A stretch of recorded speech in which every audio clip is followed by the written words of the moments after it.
Hi, I'm Bob Balch with the That's Jesus channel. Welcome back. This is episode number 11 of the Why I Left the Church of Christ series. If you're new here, I spent more than 4 decades in the Church of Christ, grew up in the Church of Christ, but I left not because I was upset at anybody, not because I had church hurt, not because someone hurt my feelings. I left because as I read the Bible more and more, the things that I was reading about in the Bible, I could not find in the tradition that I grew up in. So I'm just giving this as an honest journey that's kind of documenting my account out of the Church of Christ. In this episode, I want to show you something that knocked me back a lot when I first discovered it. Now, I discovered this after I had left the Church of Christ, but I want to show you some of the men who founded the Restoration Movement and just exactly what they thought, right? What they believed about who was and who was not a Christian, because what they believed and what the movement eventually taught are two very different things. So, first, a quick word. As always, I need to let you know that every Church of Christ is different. They are all autonomous, and your Church of Christ that you grew up in may not have any similarity to the Church of Christ that I grew up in. I loved the Church of Christ that I grew up in. You might have had a really tough time in yours. I'm really sorry about that. Or maybe you loved yours too and you're still in it.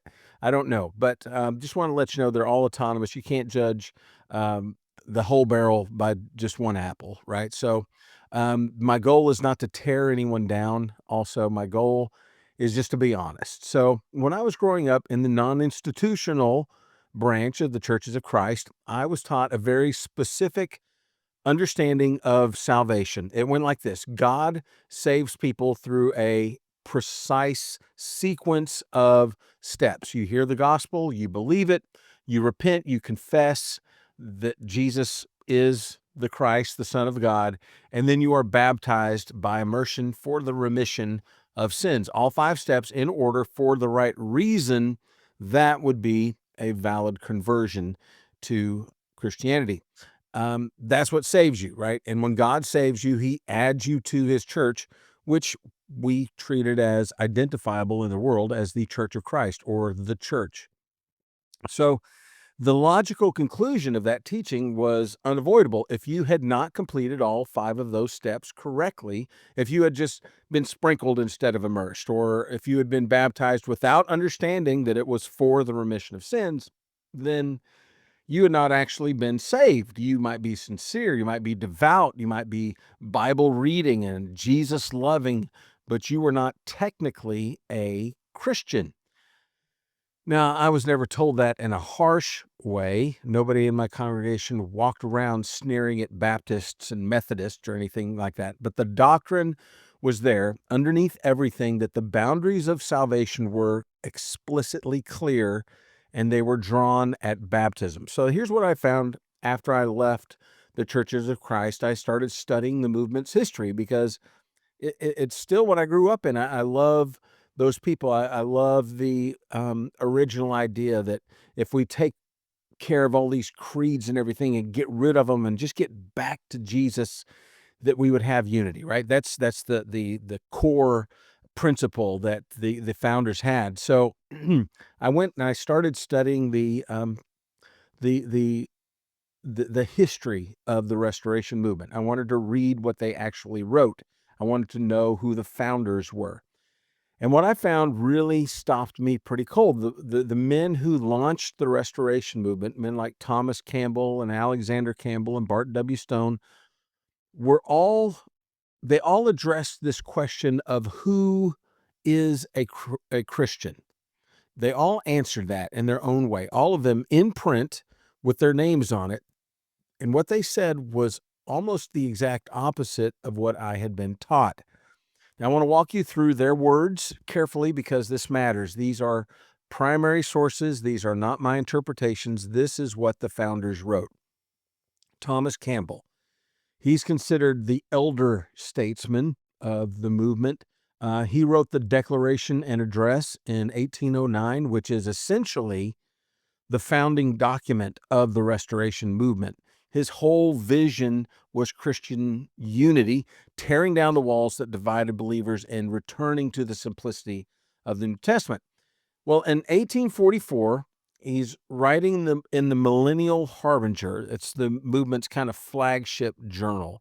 And Thomas Campbell addressed who he meant when he said Christian brethren. Now, the journal was edited by his son, Alexander Campbell, but Thomas occasionally contributed pieces to it. And here's what he wrote. This is verbatim. Quote, "We speak to all our Christian brethren, however diversified by professional epithets, those accidental distinctions which have happily and unscripturally diversified the professing world. By our Christian brethren, then, we mean all that love our Lord Jesus Christ in sincerity throughout the churches." That's Millennial Harbinger, Series 1, May 1844, page 199. Read that slowly, or listen to me as I speak it slowly. Thomas Campbell called people in other denominations his Christian brethren, not his misguided neighbors, not his unsaved acquaintances, not his erring brothers, his brethren. The definition he gave was straightforward. All who love the Lord Jesus Christ in sincerity. That was the boundary. Love for Jesus, not a checklist of steps, not a precise method of baptism. Love for Jesus. So that's the first one. The second one, and there's going to be three total. The second one is Alexander Campbell and something called the Lunenburg letter. Alexander Campbell was Thomas Campbell's son, obviously, and arguably he was the most influential and intellectual force in the entire Restoration movement. He founded Bethany College. He edited the Millennial Harbinger for decades. He debated anyone who was willing to debate him, right? All the leading religious minds of his era, he was willing to debate them. And if anyone in the Restoration movement had credibility to define who a Christian was, it's going to be Alexander Campbell. So, 1837, a woman in Lunenburg, Virginia, wrote him a letter. She was troubled because she had read Campbell's previous writing where he said, and I'm quoting him directly here, "We find in all Protestant parties Christians as exemplary as ourselves." So this upset her. She wanted to know, how can you say that? How can you say that there are people that are Christians in other denominations? How can you say that? So Campbell published his reply to her letter in the Millennial Harbinger. Here's what he wrote. Quote, "But who is a Christian? I answer, everyone that believes in his heart that Jesus of Nazareth is the Messiah, the Son of God," that's one, "repents of his sins," that's two, "obeys him in all things according to his measure of knowledge of his will. I cannot, therefore, make any one duty the standard of Christian state or character, not even immersion into the name of the Father, of the Son, and of the Holy Spirit. And in my heart regard all that I have been sprinkled in infancy without their own knowledge and consent as aliens from Christ and the well-grounded hope of heaven." So I'm going to go through this in a little bit more detail. This is the Millennial Harbinger, September 1837, pages 411 and 412. He went even further in this same issue, and he addressed the person who might point to a sprinkled believer and say that that person has never been truly baptized, so they truly can't be a Christian. Campbell turned that argument on his head. Here is what he said. "Should I find a pedo-Baptist," that means someone who is baptized as a baby, "should I find a pedo-Baptist more intelligent in the Christian scriptures, more spiritually minded, and more devoted to the Lord than a Baptist, or one immersed on a profession of the ancient faith? I could not hesitate a moment in giving the preference of my heart to him that loveth most. Did I act otherwise, I would be a pure sectarian, a Pharisee among Christians." That's on page 565. So a pedo-Baptist, someone who baptized as an infant, and this is the meaning that they weren't baptized as a believing adult. And Campbell is saying, if I find that person more devoted to Jesus than someone who has been properly immersed, I'm giving my heart to the devoted one, even if they're a pedo-Baptist. I'm giving my heart to the devoted one. And if I did anything else, if I judged by the ritual instead of the relationship, I would be a Pharisee. That word Pharisee is pointed. Campbell knew exactly what he was saying when he said that. But then, and that's the honesty of these videos, then he walked it back. Here's why I want to just be completely upfront with you, because it's serious.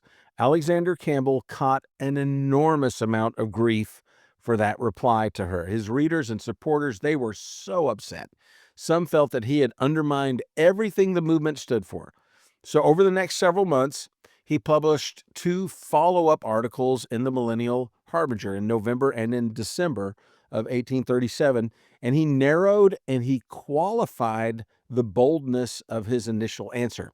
And in those follow-up articles, he clarified that he wasn't saying that baptism didn't matter. He reasserted that immersion was the proper form. He made sure everyone knew that. He said his answer gave some pain to our brethren and some pleasure to our sectarian friends. So he acknowledged that this was an issue, and he tried to narrow the scope of what he said. I think you should know that. It would be dishonest for me to say, hey, you know what, the Lunenburg answer, it was what he gave, and then hide his retreat that he had later on. Campbell felt the pressure of his community, and he responded to that pressure.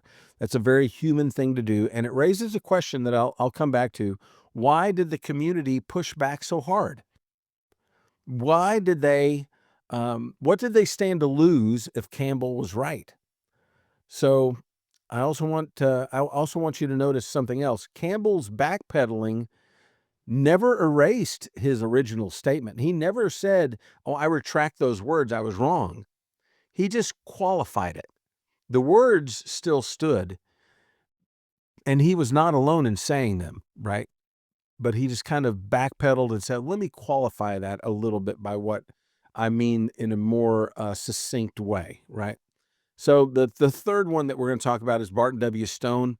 Barton W. Stone came to nearly identical conclusions that that the Campbells did, right? But he came from a different direction. Stone led the Cane Ridge Revival in 1801, one of the most significant events in all of American religious history. He was a man of deep convictions, genuine humility, and in 1831, writing in his own journal, which was called The Christian Messenger, Stone addressed the question of baptism and fellowship. So this is what he said. My opinion is that immersion is the only baptism. But shall I therefore make my opinion a term of Christian fellowship? If in this case I thus act, where shall I cease from making my opinions terms of fellowship? I confess I see no end. Let us still acknowledge to all brethren who believe in the Lord Jesus and humbly and honestly obey him as far as they know his will and their duty. So that's the Christian Messenger, 1831, pages 19 and 21. Stone is drawing a line that the later churches of Christ erased. He's saying, yes, I absolutely believe that immersion is right. I believe that. Probably most of the people watching this video believe that immersion is right. You should be immersed. That's my conviction.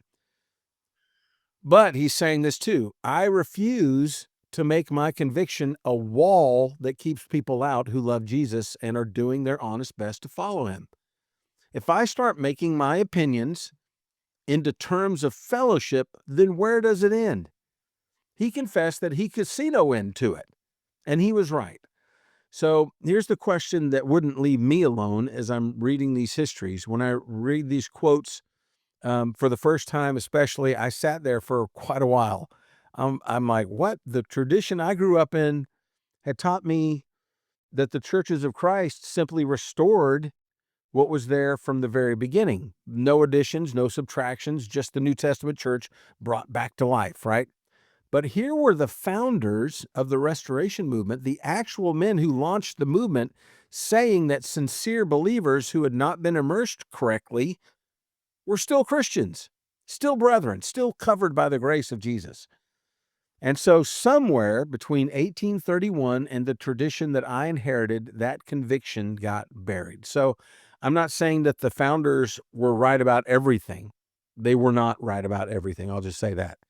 In previous episode, I talked about how some of these same leaders handled slavery, right? These are flawed men. But like every generation of Christians, you've got flawed men. Christians are flawed, right? And on this specific question, though, who belongs to Jesus? The founders were more generous than the tradition that followed them. And that tradition claimed to be following them, right? So there's a disconnect there. So the question I couldn't avoid was this: at what point did the Restoration movement stop restoring and start constructing? At what point did back to the Bible become back to our interpretation of the Bible? So here's what the Bible actually says about this. Here's what we know from Scripture. Jesus draws a wide promise around faith in him. John 3:16, we all know it says that God gave his Son so that whoever believes in him will not perish, but will have everlasting eternal life. Paul says in Romans 10, verses 9 and 10, that if you confess Jesus as Lord and believe God raised him from the dead, you will be saved. Faith and confession are placed at the center of how salvation is described. Paul doesn't add a footnote there that says, unless your baptism was done incorrectly, in which case the first two conditions don't count. He doesn't say that. He doesn't say that. Alexander Campbell, when he was being the most honest, knew that it didn't say that. Baptism matters. Believe me, I believe that. The New Testament is clear that baptism is the normal, expected response of a new believer, period. I would encourage anyone and everyone who has not been baptized to take that step. You need to take that step. But there's a difference between saying baptism matters and saying that God withholds salvation from sincere believers who just got the method wrong or didn't understand it. The first is faithful to Scripture. The second adds a condition that Jesus himself never stated. Galatians 3:26 says that we are children of God in Christ through faith. Through faith. That's the door. Jesus built it. No one else gets to move it, right? So if you're watching this and you're still in the churches of Christ, I want to say something directly to you. I'm not asking you to leave your church. I'm asking you to read the founders of the movement that you're in. Thomas Campbell, Alexander Campbell, Barton W. Stone. Their writings are available. Read what they actually said about who belongs to Jesus. And then ask yourself whether the tradition that you inherited has been faithful to them or whether it quietly moved away from them without telling anybody. So if you're watching this from outside the churches of Christ, maybe from a Baptist background or a Methodist background, or maybe no background at all, I want you to hear this. The impulse behind the Restoration movement was beautiful. I love it. These men genuinely wanted to tear down the walls that were dividing Christians and bring everyone back to Jesus. That was their goal. That impulse is right. We should still want that today. The tragedy is that the movement that they started ended up building new walls in the very places that they had cleared walls down. So here's what I believe and what I think is what the founders believed at their best, that Jesus decides who belongs to him. Not the method of baptism, not the name on the building, not the form of the worship service. Jesus decides who belongs to him. He's the king. He gets to do that. And he decides on the basis of faith, genuine, heart, deep trust in him as Lord and Savior. So thank you for spending this time with me. If this episode spoke to you, hit the like button, leave a comment. I read them all. Subscribe if you can, and ring that bell so you don't miss what's coming up. If you know someone who needs to hear this, go on ahead and share it with them. I'm Bob Balch with the That's Jesus channel. Have a great day, and be blessed.